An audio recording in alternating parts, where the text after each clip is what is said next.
guys. If you want to get me out of my clothes, you need to buy the Angry Brothers Big Skull mug. On sale now.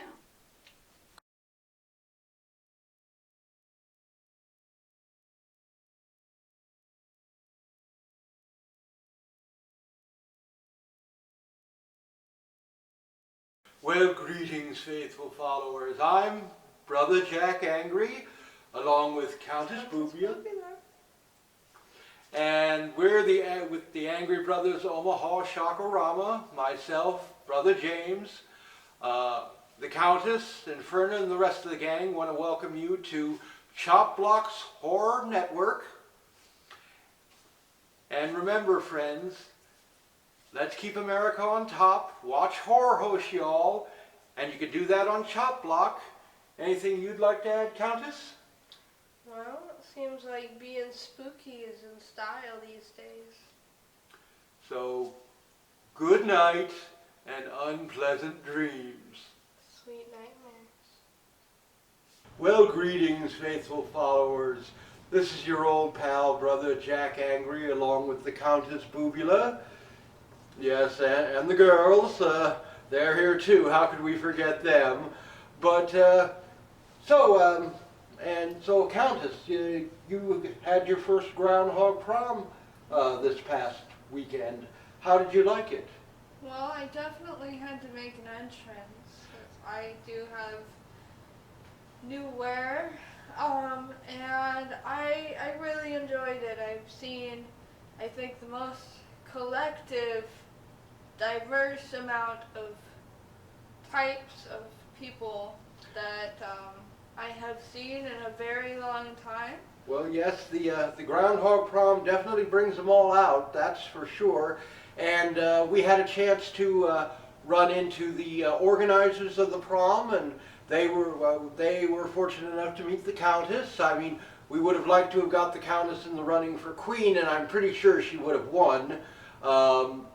Let's face it, the gal who won was dressed as a Popeye's chicken sandwich. I mean, what would you rather have? This or a Popeye's chicken sandwich? Well, right now I'm craving the Popeye's chicken sandwich. Well, we can work on that. Well, I'm trying to remember where the hell there's a Popeye's around here. But anyway, no, we're still editing all the footage we took at the groundhog prom, and that episode will be coming shortly. We want to throw a big shout out to our friends Joe Sherlock, who's an independent film producer out of the East Coast, I believe Maryland and Virginia, that area. A gentleman who runs a production company out of England also contacted us wanting us to review one of his short indie horror films called Mr. Clean. So we're talking with them about that, and we'll be getting a review of that film out shortly. But we also want to throw a big shout out to the organizers and participants at the groundhog prom. This one really rocked. Thank God we had good weather for it. But I'm sure the Countess will agree with me on that one, that it was really off the hook. I mean, what do you think? Like 2-3 dozen people ended up taking our pictures? Yeah, I was. I mean, they loved you. And we had a ton of interviews. Yes, we did. We got a lot of really great footage, and that's all going to be incorporated into this episode, but we're also working on a plan to make it a short film. We haven't figured out the working title yet, but it's going to be kind of like a documentary,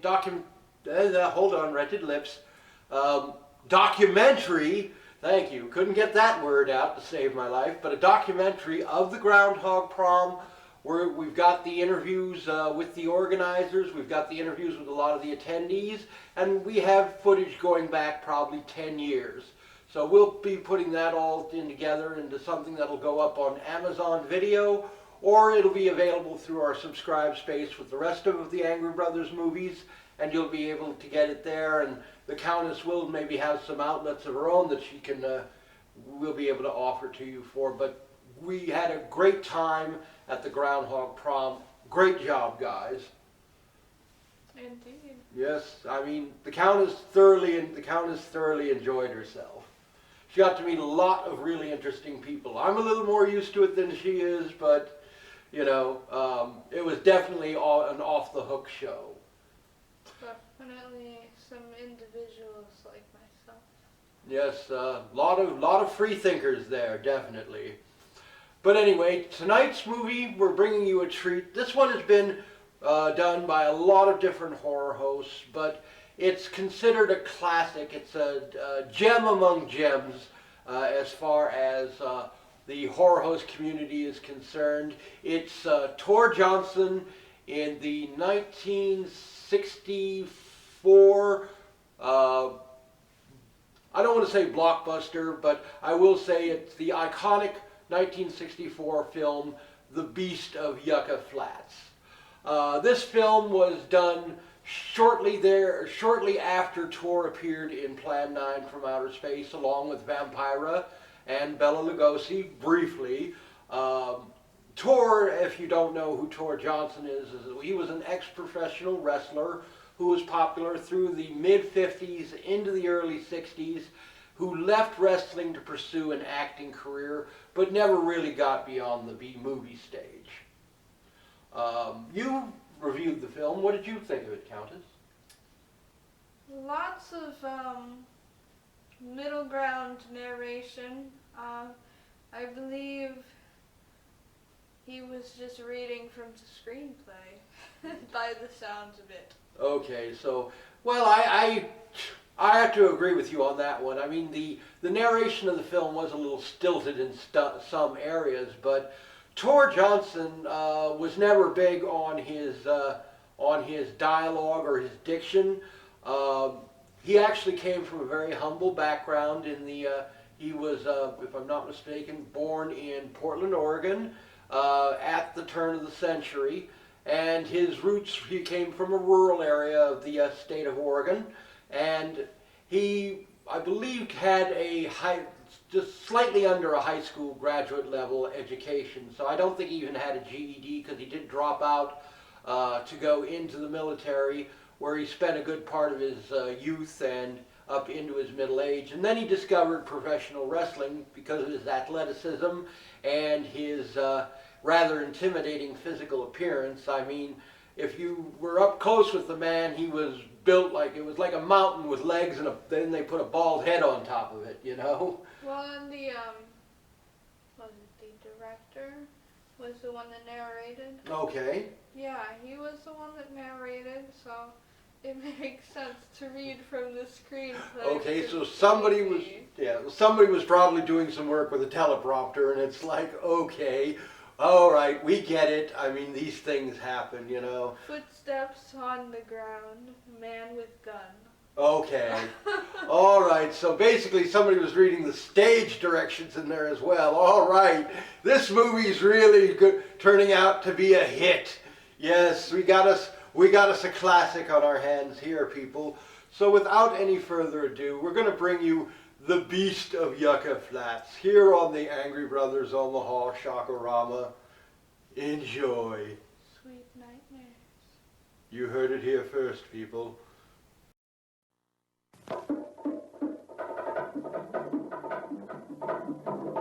Coming to this theater soon, The Beast of Yucca Flats.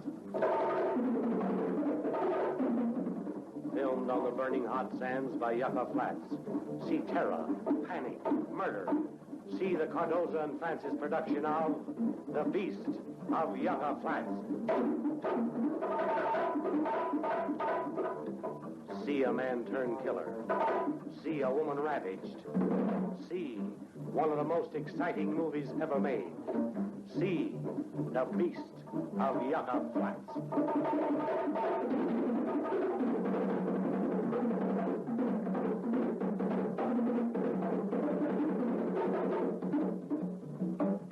A killer on the loose.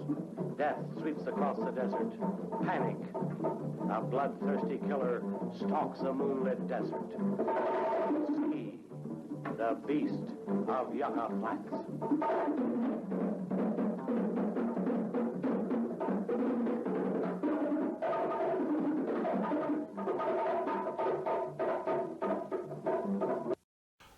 Well, greetings, faithful followers. Welcome back. Brother James is on on our portable microphone and camera system and kind of scared the crap out of the countess. Yes, I guess he's here in spirit. Yes, he's a disembodied voice floating around. I wonder if he zapped himself into the fourth dimension again, trying that weight loss spell. You know, it's a little emo.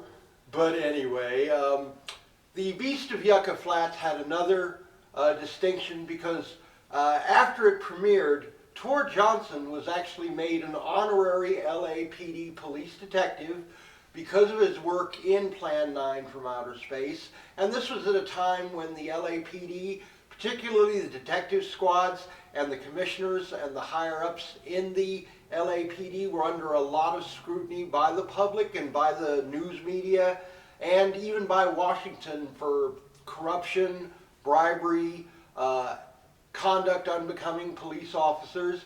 So all these things that went on, like with Rodney King and O.J. Simpson, you know, none of that, there's nothing new under the sun here, people. That was going on way back in the 50s and early 60s up through the present day. So, but Tor Johnson, because he did perform, or did portray the LAPD in a rather positive light, even though it was a little cornball and a little bit cheesy, it was still done in a positive manner, and he was recognized by the LAPD, who made him an honorary detective.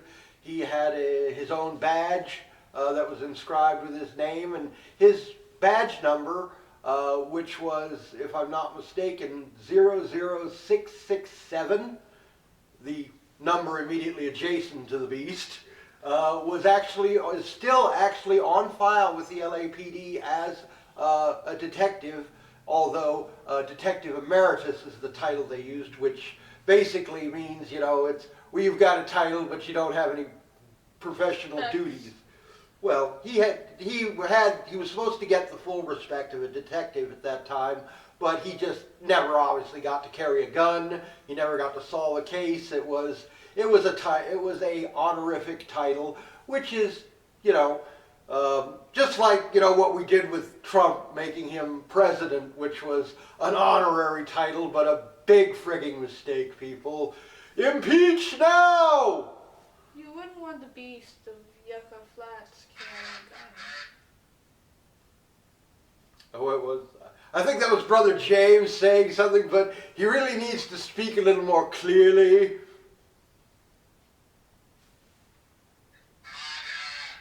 Yeah, he said MAGA, you know, it's like, oh, shove it, you Trump hump. You know, it's like, you Republican moron. His latest appearance on the show. Yes, it's like, yeah, at least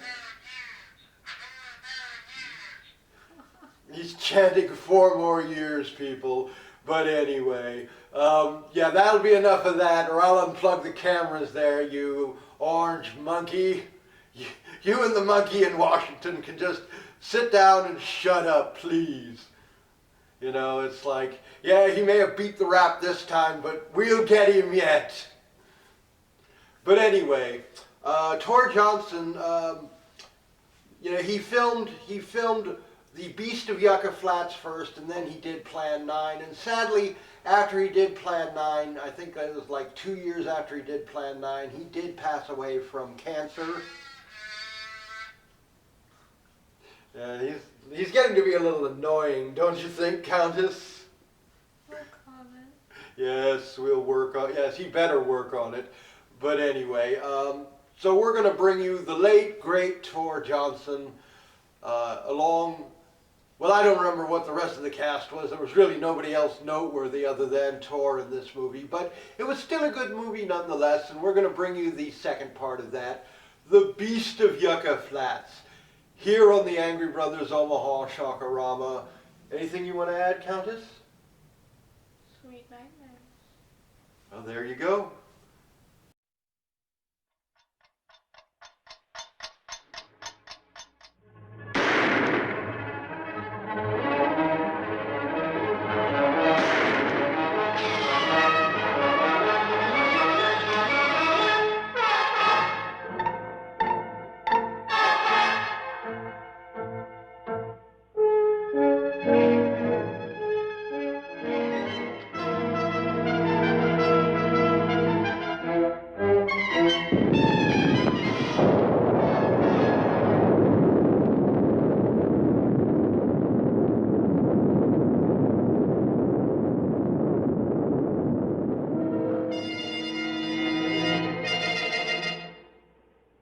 always on the prowl, looking for something or somebody to kill.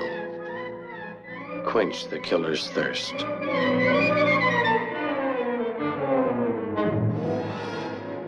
Ah!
Ah!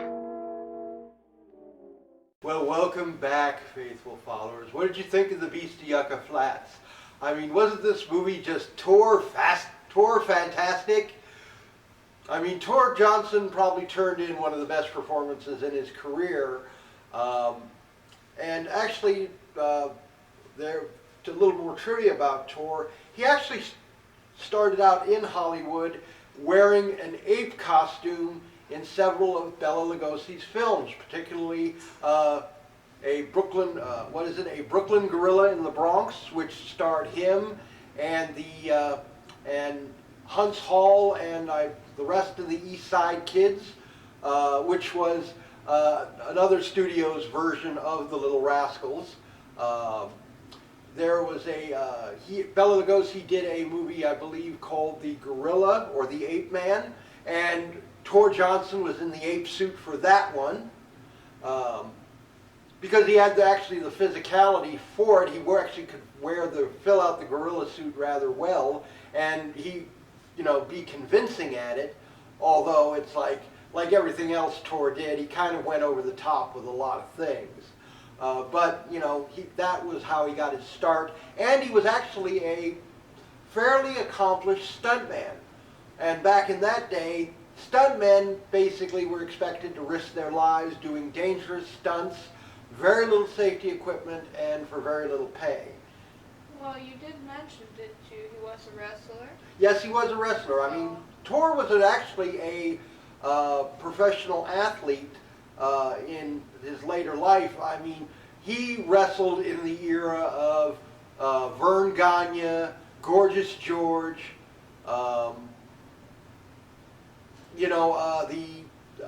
if we were in Mexico, it would have been the era of Santo and the Blue Demon and El Rey. The forerunner of Rey Mysterio. Actually, it was Rey Mysterio's father who started that particular legacy, and the whole masked Mexican luchador thing. Tor would have actually been fairly close to that. but he wrestled here in the States, particularly out of California. I believe he might have even made a few appearances here in Omaha at the, it wasn't the Civic Auditorium, it was the Omaha Municipal Auditorium, which has long since been turned down. But they used to hold the matches, particularly the ones with Gorgeous George and Vern Gagne and that vintage. So yeah, there's some history, definitely some history there, people. It was a relatively short film as well. Yes, it was. Wasn't even what? It was less than an hour and a half long. It was 50 minutes and, 50 minutes. So it was under an hour. Yeah, and also, what was it? The audio was not recorded, I believe, until after the film was made, and everybody speaking was facing out. So basically, so it was basically a fixed mount camera, and people were standing in front of it, talking to the camera, and there was very little like cuts or side shots or things like that. The only voiceover was Tor. Ah. And the most incredibly unnerving moments, I guess. Okay. I don't know if unnerving is really... Okay, really well, the word. definitely, okay, well, all right, Brother Jack will be the first to admit this movie was not the greatest movie technically, okay? It was not going to win any awards for its technical production, but, you know, we do have to give the actors, the producers, the directors, 2 big thumbs up because they got in there and hung in and they tried. They said, we got to turn in a product here, so we don't care how crappy this is. This is what you got. Deal with it, people. Another little fact, this movie premiered in LA in Grauman's Chinese Theater to a packed house. And it was actually attended by some well-known celebrities of the time, such as Clark Gable, Robert Taylor, and Bette Davis, who were all fans of the rather schlock horror genre. And Tor had worked for basically productions that they were all connected to. He was actually Robert Taylor's stunt double in the later on in the movie Ivanhoe. Although Tor was uncredited, and I believe he was unpaid or paid very little because he was actually doing it as a favor to Robert Taylor. And Robert Taylor, as you know, was named in the McCarthy communist blacklist files and all the Joe McCarthy communist era madness that followed Hollywood in the early to mid 60s, and unfortunately Robert Taylor was blacklisted and never really worked in Hollywood after that, and later on died of pancreatic cancer, which is too bad because he turned in some excellent films, excellent performances prior to that, and you might want to check that out on Google or IMDb. One other tidbit. Mm-hmm. What was with the beginning scene of the film? Just an unexplained strangling of a woman. No. You know, you're right, and that I've seen that sequence, and it really makes no sense because it's never mentioned or never addressed in the film beyond that. You see the woman being strangled, and they never go back to it. They did mention, I believe, that the director, the producer, basically just threw it in there because he liked half-naked women. Well, you know, it's like Brother Jack could get behind that thinking totally. It's like, hey, half-naked women, we're all for it. Interesting portrayal, though. Mm-hmm. Yeah, okay. Well, I mean, I will have to review that, and, you know, okay, now that you put that particular spin on it, I'm going, I'm intrigued. You know, Brother James has nothing to say from the great beyond. Okay, well, Good, we finally managed to shut him up. You know, it's like he pops in here during filming and kind of shakes things up and we never see him again. But next week we've got another great film for you. We've got this one is definitely a step above the Beast of Yucca Flats. It is The Snake People, or The Isle of the Snake People, as it's also been titled, starring Boris Karloff and Tongo Lele. Now, Tongo Lele, if you follow the exotic dance culture and scenes like Brother Jack does, Tongo Lele was a Brazilian actress, singer, and exotic dancer who burst onto the scene in Hollywood in the late 50s through the mid 70s. Actually, she was a fairly well-known choreographer, and she choreographed the dance numbers for a lot of well-known Hollywood productions. She was an assistant choreographer for Gene Kelly in Singin' in the Rain, and she even had connections to Bob Fosse, and she was an uncredited technical advisor for Fosse's movie All That Jazz. But that's all next week. She does this really fantastic snake dance number, which all of our friends out there who are exotic dancers or work at the clubs here in Omaha are definitely going to want to check that out. But next week, The Isle of the Snake People, starring Boris Karloff and Tongo Lele, here on the Angry Brothers Omaha Shakarama. Anything you'd like to throw in there, Countess? Sweet nightmare. Well, okay, that works for me. I mean, I love to hear that, don't you? But next week, Isle of the Snake People. And remember, friends don't let friends wear lab coats, and let's keep America on top. Watch Horror Host you all, and suck it, you hack. Well said. Thank you, thank you.